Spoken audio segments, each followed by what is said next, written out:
Welcome to the Barbarian Investors Podcast. This is a podcast for the contrarian investor where we discuss a variety of disruptive investment opportunities and a bunch of weird and wonderful ideas. Now, it's been 3 years, I think, since the last broadcast of this podcast, which began its journey from the mind of Malcolm Palais, a man who's been a long-standing lighthouse investor and entrepreneur, standing out always with something different in the same old black. So, no better way then to commence a new start for the Barbarian Investor Podcast by welcoming the man himself, Malcolm Palais. Hello, Malcolm. Hi, Mark. How are you doing? Very good, thank you, Malcolm. How does it feel to be doing a Barbarian Investor Podcast after about 3 years, I think? Yeah, it's great. I mean, we've sort of it was one of those things I was concentrating on before I got back involved with Coincilium. Mm-hmm. Coincilium was a company I co-founded with Eddie Travier and two other partners at the time, and that obviously took me with huge momentum into the world of blockchain and cryptocurrencies, and all the other things I was doing sort of had to fall by the wayside or be handed off to other people that are hopefully capable and doing a job with it. But this was one of those things that was, you couldn't miss that opportunity. And with retrospect, and I knew that we would perhaps find an opportunity to revisit Barbarian Investors, and sort of see what we can do with it. And I think with certain events that have happened in the last week, it could be very, very timely. So I'm delighted that you're stepping in and you're going to be running these and talking to people and hopefully creating a format and forum for the discussion of these disruptive and contrarian ideas.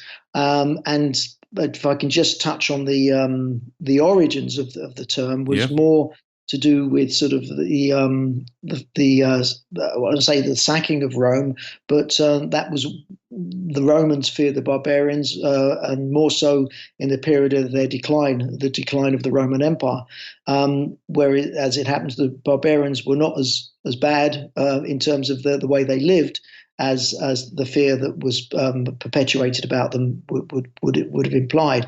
And likewise, we're going through some very troubling times in certain parts of the world, particularly in the USA. And I think that the chaos that they've experienced there, and particularly in the last 2 weeks with what happened with the sedition at the White House, and these things are sort of historic moments, but we're living through them, so we sort of normalize them. But I think that in 30 years' time, when children read their history books, they'll be talking about this in a very different light. And of course, what happened last week, which was sort of why I suggested that we perhaps get together and give you the opportunity to, or help us get the platform back up, is because of this stuff that's been going on with Wall Street bets, with the Wall Street GameStop. Bets, exactly. GameStop was in the headlines, wasn't it? And I think it's very timely to start this podcast on that subject. Before we get into that, I'll just sort of say, people who don't know me, my name's Mark Fairbairn. I work for a company called Stockbox. I'm a presenter, and I do the podcast for those guys and the interviews. And Malcolm very kindly has wanted to revitalise the Barbarian Investor Podcast and has asked me to host them going forward. So appreciate the opportunity, Malcolm. Thank you very much, and I do hope we can revitalise Barbarian Investor Podcast and make it regular and discuss some great things on the podcast. But hopefully get some interesting guests on as well. Yes, absolutely, that would be fantastic. So of course, this week, Wall Street Bets, yes, and the headlines that were over the BBC, and you see lots of people, Nigel Farage and other various big names coming up trying to explain it and talk about it. It's you would have struggled to have missed that, I think, this week. Well, I didn't hear Nigel Farage. What did he say? Nigel Farage, yeah. So he did a video. I think he does them quite regularly, and I saw it just today actually. And he was, well, but Nigel Farage is all very much sort of for the, for the working man, isn't he? The little guy with his overcoat and his pint. It was this whole thing about Brexit, wasn't it? To sort of to show the establishment and give people the voice, and it was the same kind of theme. He basically tried to explain what happened this week on Wall Street Bets and talked about basically normal private individuals who had rallied against Wall Street, but then, of course, Wall Street and the brokers there actually then working against the private investors to protect the interests of the big hedge funds on Wall Street, and that was kind of his theme. And just saying that, it's raising awareness of it, and just saying how disgusted he was really with what he'd seen, and something needs to be done about it. Yeah, right. I think it's it unites people from both sides of the political divide in a way that nothing else could have done. I noticed in the US, Alexandra Ocasio-Cortez, AOC as is her acronym, put out a vociferous tweet condemning what had happening and asking for an inquiry. And one of the guys the next tweet was from Ted Cruz, who's kind of her nemesis, and said, "I agree," and suggesting they work together. Those two people wouldn't be in the same room for any other reason. And she actually turned him down flatly on the basis, which was, saying you tried to kill me 2 weeks ago, or tried to get me killed 2 weeks ago. But nonetheless, it's not a political thing, left or right. They still think this is outrageous. And actually, Nigel Farage said exactly the same thing. I can't remember the name of the lady he was referring to, but it was he referred to her. He said a name, I forget, but he said, very leftist liberal person. And he said, for once, I agree with her. Because a similar thing. She came out and said, "This is really bad." Yeah, I think a lot of it is because people don't understand what goes on and how this works. And I think if anything good comes out of this, and there is some kind of investigation, a lot of things will come to light which will absolutely shock people who don't have any understanding of how the financial system works, or certainly markets, shall we say, and particularly in the US. And there's going to be a lot of embarrassment. I mean, more than embarrassment, it's probably bordering on, as some would say, criminal activity. Now, I don't want to go as far as that, because these activities in shorting are all done within a regulatory kind of framework, but nonetheless, there's still sort of holes in the strategy the structure of these things, which could, you could easily fall down if they, from a regulatory point of view, if you actually, you don't cover your tracks. So I say this is the way the hedge funds work, but this is the world of, hedge funds, of murky kind of activities, and it's been going on for years. Yeah, exactly. Do you think this is the catalyst then that might just change it or raise awareness for it? Yeah, it's. I mean, perhaps we should. Yes, it could do. And it's social media that's brought this about. But maybe it would be good if we actually sort of started off with for those kind of who haven't caught up with what had happened, basically explain what actually went on. So the last week, I think I only got involved in sort of following this once it got on the news. I wasn't aware of it before. Me too. Yeah. So there's a there's a group of guys that have sort of gathered on Reddit, and they call it a subreddit, which is a group on Reddit, and there's loads of them, and there's this community called Wall Street Bets.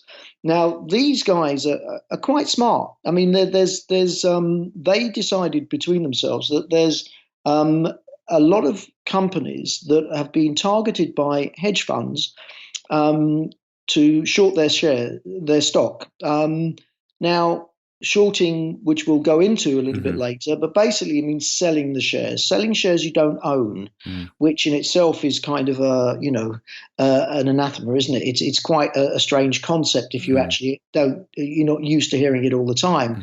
But ultimately, the reason why they've picked these companies is these hedge funds have done, or entities have done their research. They think the companies are failing, and they want to buy the shares back cheaper. So you sell them at £10, and the very act of selling them sends the price down. Yeah. Because it goes down to the next, and if there's no buyers, it goes down a lot, and eventually they buy it back. Or if the company folds because its share price has gone so low, then they walk away with all the money that they've received from selling the shares they had. So Wall Street Bets, guys, kind of hobbyist at first, probably, but got more sophisticated, realized that there's a whole game going on where companies have been picked out by these entities, these funds, hedge funds, and they've been shorted to the tune of sometimes more. They've sold more shares than actually exist in the company, and their prices are suppressed. So what they've done is they've shared their research and they've gone in and said, well, let's buy them up. Let's start buying these shares. So that activity actually starts the price increase. And then you get the hedge funds who perhaps aren't used to this happening because they're used to sort of being this divide and rule things. They're on top of the market and they decide that they call the shots. But what they can't handle is investors acting in unison or hunting in a pack, as it were, to actually to buy those shares, because somehow they're exposed. They've got to buy them back, and if they start having to buy them back at a higher price than they actually sold them for, then they're running losses. And it's a question of when they do this, because it's something, whatever they say, however smart the hedge fund guys are, they didn't legislate for this.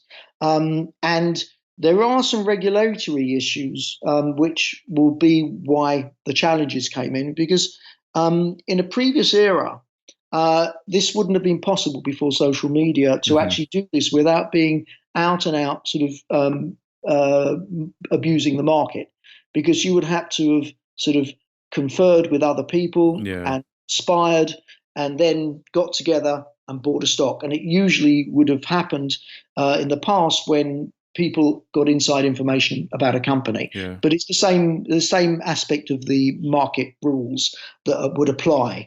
But if these guys, and they're quite brave, they're going publicly on forums discussing the situation. GameStop was a sort of a game equivalent of Blockbuster, which the trend would suggest that their days are over. Because Blockbuster were displaced by Netflix and the online streaming, and likewise GameStop selling games. What's the future there? But nonetheless, it's a company. It's a legitimate trading company. As long as it's listed on a market, it needs to comply with financial and regulatory, requirements and compliance. And it exists. It might not be in the most sexy, healthy sector, and it might be, on the verge of kind of, in a backwater, in an area where the future is a bit bleak, but it could reinvent itself. There's lots of things that it could do if it. So the shorts are kind of selling. And they've already targeted these companies, and these guys at Wall Street Bets decided that the short positions that these hedge funds had were unsustainable, and it wouldn't take much if they all got together and started buying them to sort of swing the pendulum the other way. But could you say that they were conspiring, though? Who? The Wall Street Bets people? Yes, that's what I was saying. I mean, you could, if it wasn't for the social media, and if it wasn't for the fact that they were publicly stating what they were doing, that would be their defense. They're saying we're not sitting in a dark room. Because conspiracy normally happens behind closed doors. Yeah. Okay. Yeah. So that's why I said they're quite brave, and it is a test. But they were very publicly saying what they were doing. The hedge funds could see it. They could go onto these forums and see on Reddit what these guys are saying they're going to do. Yeah. So I think it's going to be an interesting thing, because the share price went up, and then one of the main trading platforms is Robinhood. That's an interesting kind of hybrid of an online broker, and they don't charge commissions, but they are sort of they put themselves out as a kind of, as you would expect from Robinhood, as the who steals from the rich and gives to the poor. Yeah. This now they're being accused of doing it the other way around, because Robinhood, which is the trading platform that these guys were mostly using, stopped people buying the shares when they started going up too much, because it was creating a disorderly market. But nonetheless, the disorderly market the seeds were sown when these hedge funds, the likes, were actually shorting more shares than existed in these companies. The question I would ask you is, if there's 1 million shares in a company and there have been 1.5 million shares sold, you're shorting more than 100%. Yeah, you're basically selling more than is actually physically there, which really is a crazy concept, because it's impossible, isn't it? Exactly, unless you're doing it sort of on paper. Exactly, yeah. It's as an academic exercise, but nonetheless, they would have to buy back these stocks. So if they, 100% of these shares are bought, then the hedge funds have still got to find another 50% of stock from the people who already got them. So not sustainable. The other thing, which is, as I say, so this has all come to the fore, and it's created some tremendous hoo-ha. And I think when people start, if there are some investigations, there should be, because it's the first time that I've known about this for quite some time. I followed a guy called Patrick Byrne I think 2008, 2009, he was railing against Wall Street. He ran a company called Overstock, which, as it happens, Patrick Byrne's a very big player in the crypto community as well. And he's been a big advocate for crypto and blockchain. And his company was being shorted, but he was a lone voice fighting back. And, again, in his case, it was more than 100% of the stock. And he was complaining to regulators, to the SEC, and no one was doing anything. He got his result at the end, but it took him a long time, and it was a big fight. And his company's still there. His company didn't go down. So, that's just sort of very patchwork kind of summary of what happened with him. But that was when I got into it, and I thought this was such a tremendous injustice. Why isn't anyone prepared to do anything about it? But it's a similar way to what happened with Madoff. He was getting away with things for years, and then eventually it's not the regulators who closed in on him. It was an investigator, and that was when he sort of put his hands up. And I think we're going to start seeing some activities, and a lot of things are going to come out of the woodwork here. Yeah, well, it'll be good to see. I mean, talking of people who really hate the idea of shorting, of course, a big voice in this is Elon Musk. I mean, he's very publicly always talking about how much he hates short sellers and how they suppress the price of Tesla. And the man must be under such incredible amount of pressure, because really he's an entrepreneur, he's a dreamer, he's trying to change the world, in my opinion.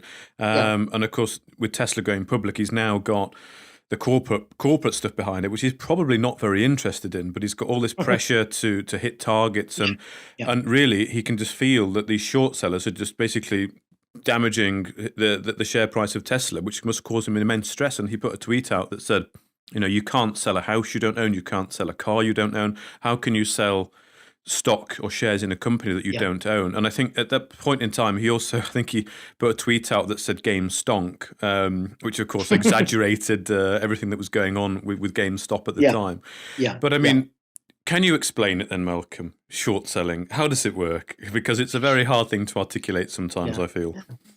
Yeah. Well, as you say, you can't sell a house or a car that you don't own, but you can sell stock you don't own. So this happens in one or two ways.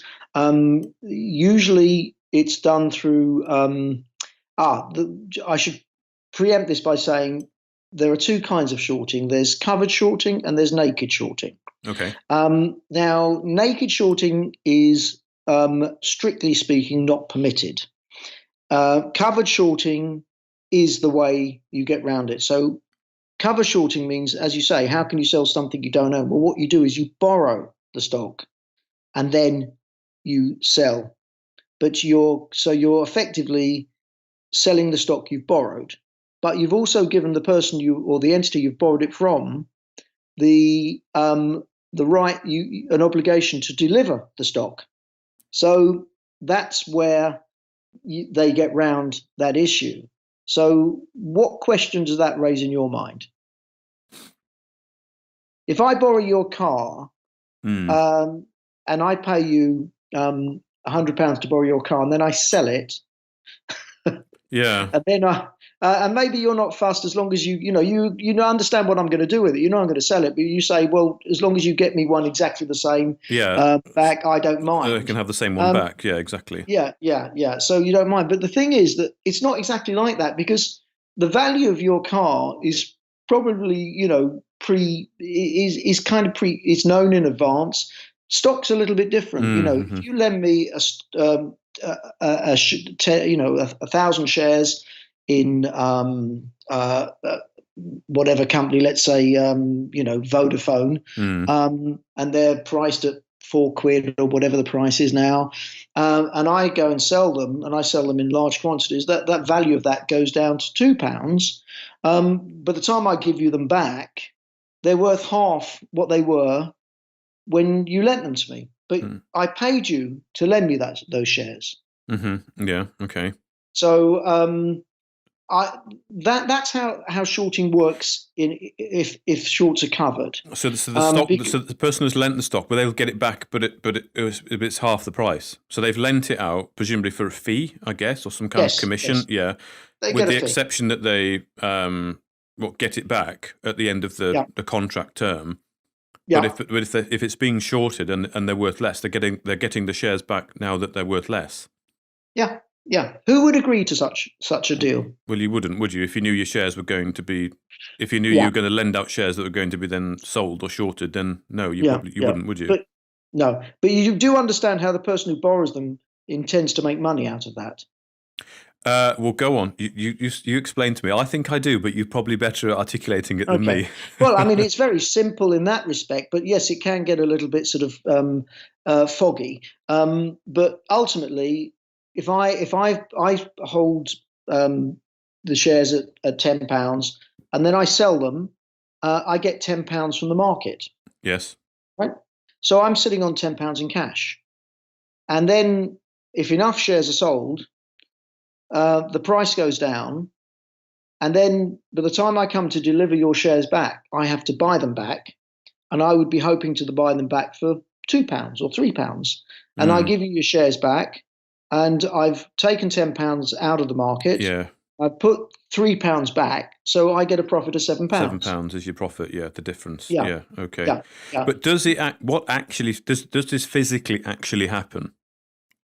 Do you understand does this transaction physically happen, or is it just contract based, paper based? Do shares physically actually move from wallet to wallet or account to account? And this transaction physically goes on, or is it just a paper-based exercise that kind of doesn't really actually happen? These trades are usually and would be expected to be reported to the market. So if they're done on a stock market, then they're reported. Now, there's another area of the trading mechanism, which is the settlement. So the shares have to settle as well. And that's where it can get a little bit murky, and it's not an area I'm completely au fait with. But nonetheless, the settlement means the actual delivery of the stock. And this is where in the US particularly, there's a concept called failure to deliver, which has happened in a lot of cases when stocks have been shorted. And there's a register, I think, with the SEC where they actually keep a list of all the stocks that have failed to deliver. And this is something that Patrick Byrne, through Overstock, was actually pointing out to the SEC, that there are stocks here that's been sold into the market. The person who sold them got the cash, but he's not delivered the shares. Right. So, Okay. So, I'm not saying that's happening here or not happening. I don't know enough. But that must happen all the time then. With these. Well, to be honest, I don't know, but it is something that you shouldn't be able to get away with, because you wouldn't be able to get away with it in any other. Well, no, because at the end of the day, what's paper worth? It's nothing. Fundamentally, it's worth absolutely nothing. So, and if nothing's physically moving, then it's all just hot air, isn't it? Yeah, but exactly. But the principle of shorting, it should be, you look at the model that I've sort of outlined, where I borrow stock and then sell stock. But the key to it is that the market needs to know that I'm in a position to deliver those stocks. So that's where it comes. So, yes, I've got them. So will you accept them from me? And then I have to deliver them. And maybe they're holding back on delivery because they're going in and out. They're doing it. You see, the delivery system is a time-based system. So it might be a 3-day or 10-day or something like that. So they don't have to deliver the stock in that amount of time. But if they go longer than that, then it shows up as a failure to deliver. So that's when it's called. Is that what you'd say? So if someone takes out a contract and it's getting to the point where they would have to effectively deliver, then they have to close that contract. Well, I think they're sometimes closed before then, or they keep it open and they deliver the stock. I mean, as I say, this isn't an area I'm an expert on, but I do know the sort of the model that we sort of specifically dictates how shorting works, and that is that you aren't supposed to naked short, but you can cover short. So with the cover short, it's up to each individual entity's compliance, because they usually, funds who have a compliance department would actually be expected to ensure that the shares are delivered, and then you would be expected to buy them back for the entity you borrowed them off. But if we can go back to what I asked you before, who would lend the stock? The fact is that people are lending them. So, when you've already kind of agreed that it would make no financial sense to lend the stock, would it, if you knew it was being used for covering shorts? No, yes, yeah. So who would be lending these stocks? Because where are they coming from? That's the point. They have to come from somewhere. Well, that's it. Where is it coming from? Is it even coming? That was what I was referring to. Yeah, is it even coming? Or if it is, I don't know where it's coming from. No, I mean, I don't know. Well, yeah, and that's really the point. I mean, if you were you have stock in companies that you own, and where do you keep your stock? Well, in the broker account, in a nominee account. Okay. Yeah. So it wouldn't be appropriate for your broker to lend out your shares, and they keep them in a nominee account and they're pooled. But because they're pooled, they kind of, they're not segregated into your name, but they're pooled. But my understanding is that wouldn't be the case. They wouldn't lend your stock out. A usual standard agreement with the broker wouldn't lend your stock out. But what if you were not buying the shares themselves, but you were buying a derivative, so through a spread bet? Right. Who owns the stock then? If you buy 10,000 Vodafone shares, but you don't buy the shares, you're betting on them. You're betting on it, on a spread bet, On a spread bet, who owns the shares? I've no idea. Well, do you own the shares? No, I wouldn't have said so, no. Right, okay. So someone owns the shares, and it's probably the company that's... The company that you're doing the spread bet with? Yeah, exactly. So that's one potential source. of your shares, and that way round you're taking the bet, but you don't know what they're doing with the shares in the meantime. And the other potential way is through sort of large pension funds or the likes. I say potential because I don't have access to what they're doing, but I know that there's a fee paid. So if that's the case, then they're the shareholders and they're supposed to be paying people's pensions. And if they're losing money because they've lent shares out for £1 million worth of shares, and they get a fee of whatever small fee for lending them, and they get back the shares worth a lot less, then the pension fund makes a loss. Now, I don't know if pension funds are doing this, but they're coming from somewhere, and they're more than likely coming from people who are really don't care about the price of the share. So they're not coming from people who are genuine investors. So this is all flawed, and I think this is what is going to come out in any investigation that are bound to happen. It's bound to happen. Certainly in the US. So the person though that's doing the short is not obliged to return the stock to the original owner for what they borrowed it for. No, they are obliged to return the stock, not just the stock. If they returned it for what they bought it for, there wouldn't be any point in shorting. There wouldn't be any point. No. Okay, so they're obliged to return the stock, yes, but the stock will be returned, and it could be higher or lower than what it originally was before it was lent out. Yeah. So, I mean, in this case, because the price went up so high and everyone panicked, you're running a hedge fund and you see what you expect to be a sure thing and the price is moving against you. When do you buy them back? Yeah. Every time you think you're going to buy them back, you're going to run a loss. So you're hoping that they're going to come back down again and be cheaper. And one hedge fund called Melvin Capital apparently took a 13 billion hit and they blew up. Wow. So, and that's going to be bailed out somehow, because. So this is why people are up in arms about this. Well, this sort of brings us on, doesn't it, to the next point, which is these hedge funds should really be blowing up and bleeding and suffering under this. But of course, didn't quite happen as that, did it really? No. The other thing is that these guys at Wall Street Bets are kind of moving on and looking at other things as well, because they actually recognize what's happened here. There's a chap called Max Kaiser who runs the Kaiser Report, a great guy. I say great guy, very smart guy. I don't know him, but I know that a lot of people follow him, particularly in the crypto space. He was buying Bitcoin at $1, so he's a very, very smart guy all around about that price, and he's been through this whole journey, and he's really a cheerleader for these Wall Street Bets guys,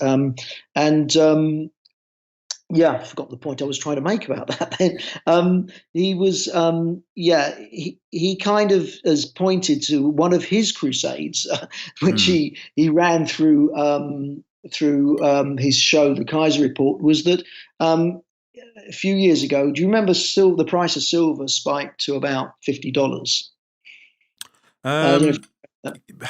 When was it, Malcolm? Let me check that for you, because it was. I don't think it might have been before I was really into it.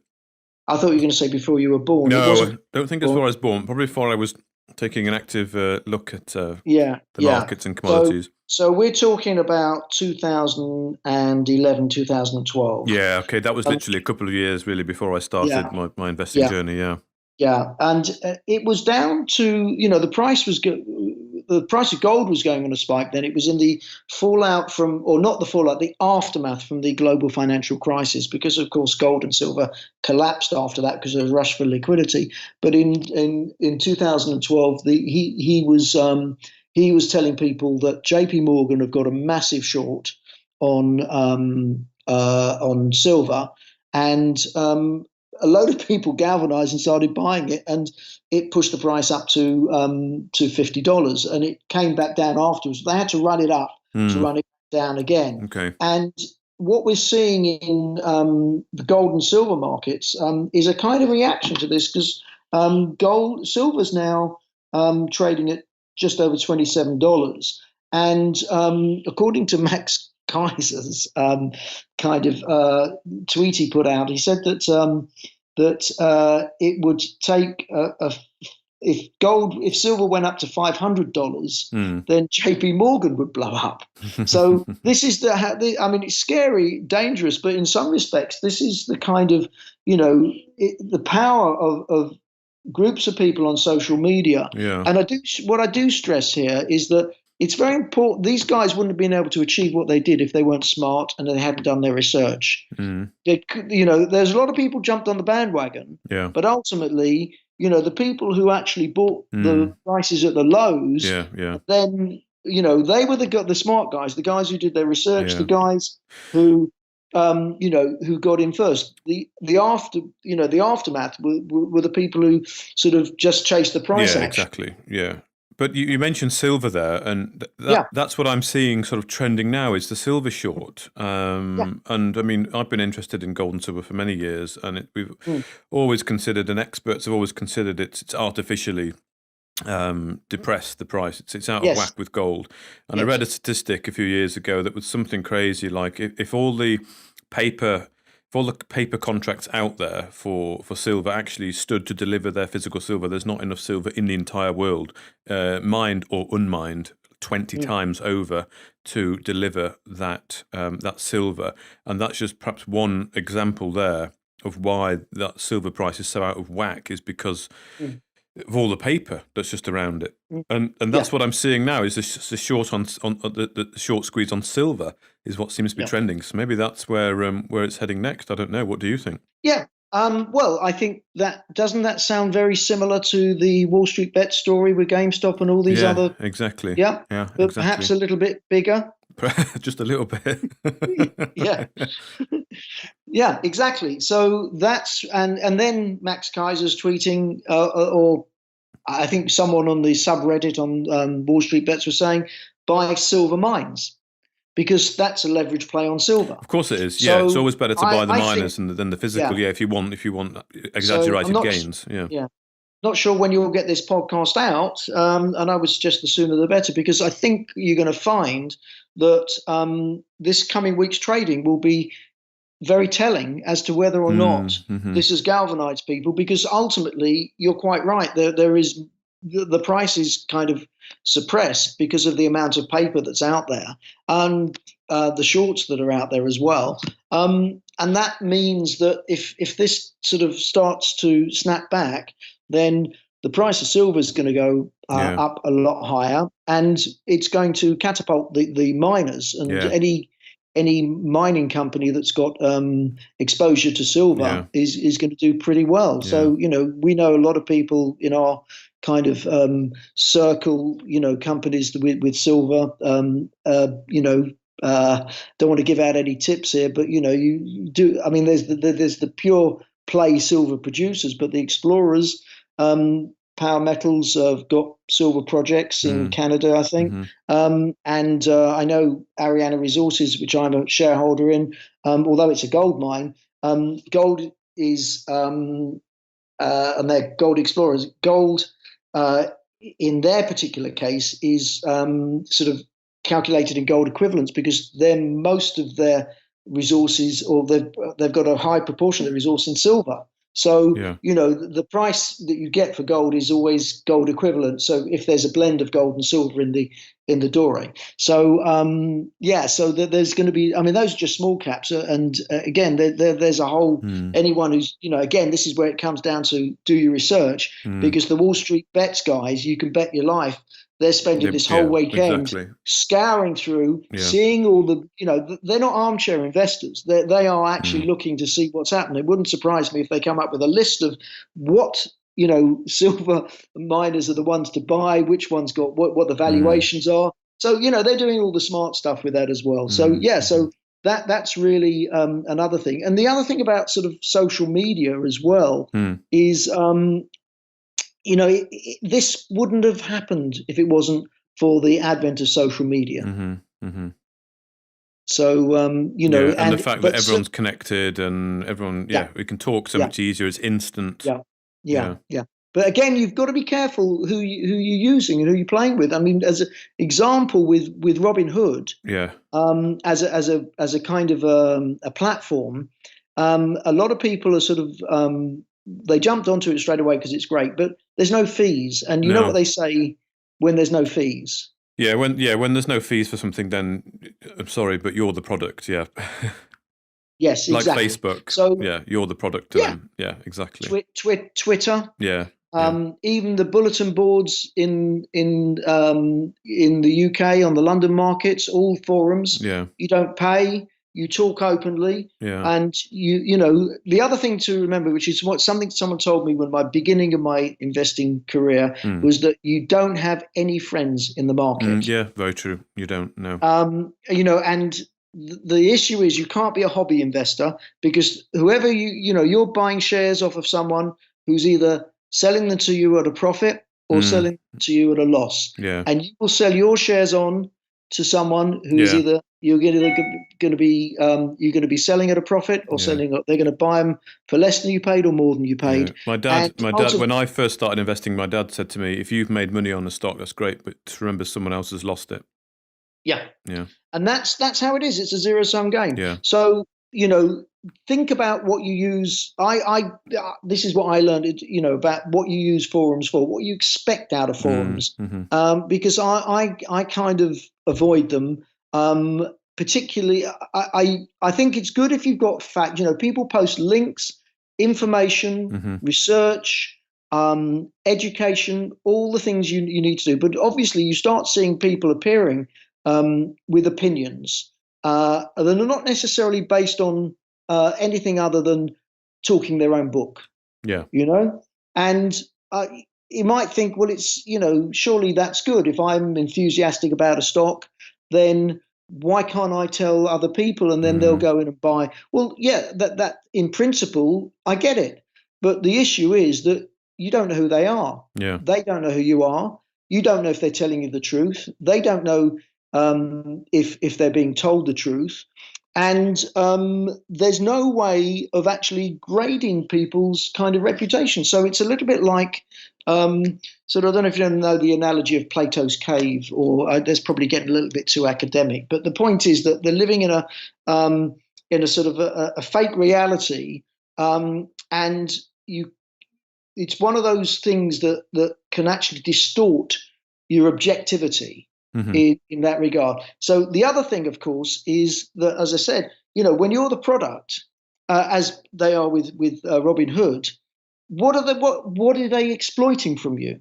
Well, in the case of Robinhood, and likely is not the case with any other media platform, social media platform, there's advertising which they're selling to you, but that's only part of the story. The big deal which we've seen demonstrated with Facebook and Twitter and the large players is the rich data, the data they can collect on each individual that is actually on their platform. They know what you're talking about. They know what forums you're on. They know on Twitter, if you put a hashtag, what the trending hashtags are. And in the case of Robinhood, all that data is being sold to the highest bidder. Yeah. And guess who the highest bidders are likely to be?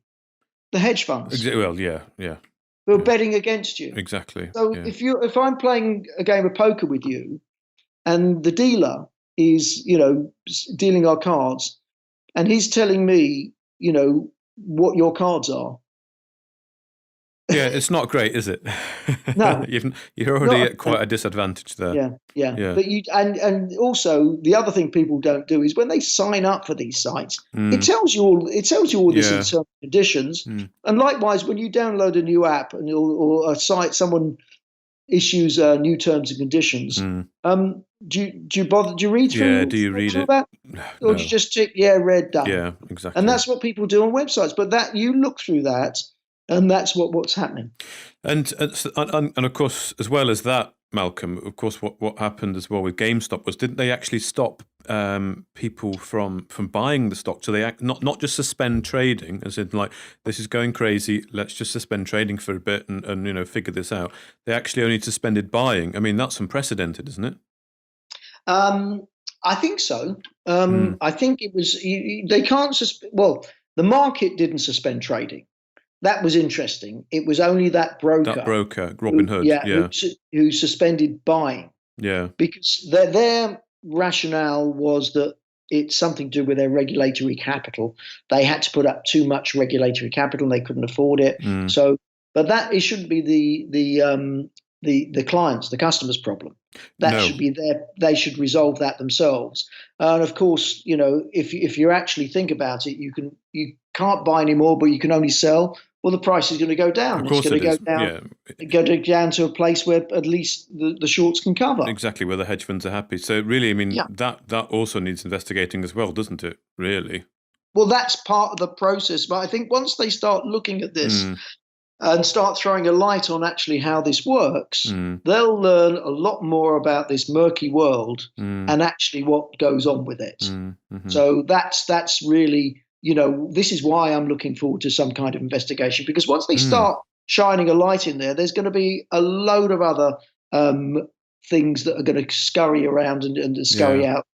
That are going to shock people. Yeah, it's going to be very interesting to see what the fallout is from this and what investigations do in fact happen. But I wonder if we can just spend maybe the last few minutes of this podcast here talking about something you're very familiar with, which of course is crypto, and the whole idea behind blockchain is that open ledger, that transparency.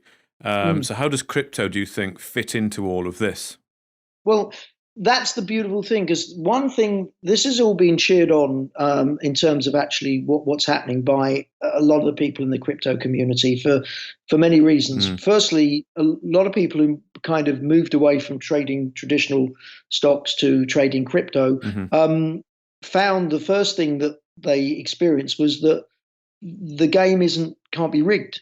Not in the same way. I mean, sure, there's people offering these days, leverage solutions, which you'd have to decide whether you want to take them or not, and they come with a financial health warning. But the ultimate peer-to-peer trading mechanisms, you wouldn't have a hedge fund coming in and shorting a particular token in the same way, because of the whole mechanism of the way the cryptocurrencies trade on a blockchain, because everything is transparent. They can't sit there and declare their positions 3 weeks later to the SEC, and then you see the short position, weeks after it was originally taken out. You can see it all on the blockchain, and of course, so this transparency is inherent in peer-to-peer decentralized trading, and that's why it's I think that blockchain will be used at some point in trading stocks, and perhaps we'll start seeing the digitization of stock markets, which I think is inevitable. But what format they take is another matter, because if it's a private blockchain, then you still got the potential for these entities to sort of exercise a disproportionate amount of control over the trading. But if trading is done on a decentralized distributed basis, then that's going to be a lot more transparent. That said, you've got another layer of regulatory issues, which are definitely, securities law definitely impact on trading of securities. So, there's still a lot of stuff. There's still a lot of gaps to be filled, and there's still a lot of areas. But ultimately, those in the crypto space think these guys, these Wall Street Bets guys, are phenomenal. Well, the actual event that's transpiring from this action is amazing, and it also it started driving in the same way as it's driven people to gold and silver mines. They're also looking at crypto, and particularly the large cryptocurrencies, because you saw a rise in the cryptocurrencies prices on Friday, which were a combination of factors, in my view. Firstly, Elon Musk literally put a Bitcoin logo on I saw that, on his yes. Twitter feed, and I think that's amazing that this guy puts a Bitcoin logo and the price of Bitcoin goes up 10%, and all crypto goes with it. But of course, that's a catalyst. It's not sustainable that way, but it is a very wealthy, influential, smart guy who's he's put his stake in the ground. He's stood up and said, I'm with these guys, which adds credibility. But of course, excuse me, I think the other thing that came about is that these Wall Street bets guys have been betting on crypto anyway. So they're looking at this as another opportunity. It's always on their radar anyway. So it's kind of bringing more audience this way, and because Bitcoin particularly, it's the bellwether, it drives everything in price until such a time as the altcoins, people will sell their Bitcoin and Ethereum and the larger coins when they get to a higher level, and then they'll feed them into the smaller coins, the altcoins, and that is what we call alt season. But at the moment, because Bitcoin has already gone through one high, it's retesting, it's kind of consolidating. This has kind of kicked off another, I suppose, looking at the end of the consolidation period towards the next run. So there's quite a lot of activity there, and that's I believe that it's correlated with that as well. So this is the reason why you're seeing Bitcoin moving and the other cryptos sort of moving, and I think they're sort of forming a base, probably the lowest you'll see. I've been wrong before, but I think there's solid support around 32,000. So that's this is all quite exciting for this kind of thing. But looking forward to seeing how the week pans out. Yes, it's certainly going to be an interesting week, isn't it? Keep your eye on silver and crypto as well. I think is where to keep your eyes on this coming week. Okay. Well, thank you very much, Mark, and appreciate the opportunity to talk to you, and also hopefully we'll if people like what they hear, like the format, and find it interesting, be very happy to do more. And maybe, as I said, if we can think about some other guests we can get in. Yes, it'd be great. I'll be certainly punting this around the crypto space to the people we know. So if you're happy to have a chat with some of the interesting crypto people I know, and no doubt we'll be able to talk to broader people, perhaps get people to talk a little bit more about the markets as well. Yes, exactly. Well, there's lots to discuss, isn't there, Malcolm? As we've discussed offline, there's an awful lot of topics we can discuss, and hopefully people enjoy it. And any suggestions anyone wants to make, of course, we'll consider them. But thank you very much, Malcolm, for your time, and for relaunching Barbarian Investors. Okay. Well, it's in your hands now. I've got a day job, which I've got to get on with, and my shareholders will want me to be doing that. Very true. As I said, do these at weekends, and I'm happy to give you any support I can. Great. Thank you very much, Malcolm. Okay. Cheers. We hope you enjoyed the Barbarian Investor Podcast, and thank you very much for tuning in. We certainly would like to hear feedback from listeners about what they think of the podcast, or feel free to suggest discussion points they'd like us to talk about, or guests they'd like to hear from. So please do let us know. The best way to do this would be to go to the Barbarian Investor Twitter page and simply make a comment on the tweet of the podcast, or feel free to send us a message. The Twitter handle is @BarbarianInvest. If you'd rather email us, this podcast will also be put out through the Stockbox channel, and you can comment on our Twitter page, or you can use the email info@stockboxmedia.com and put in the subject Barbarian Investor Podcast. Thank you very much to all our listeners, and we hope you can join us next time.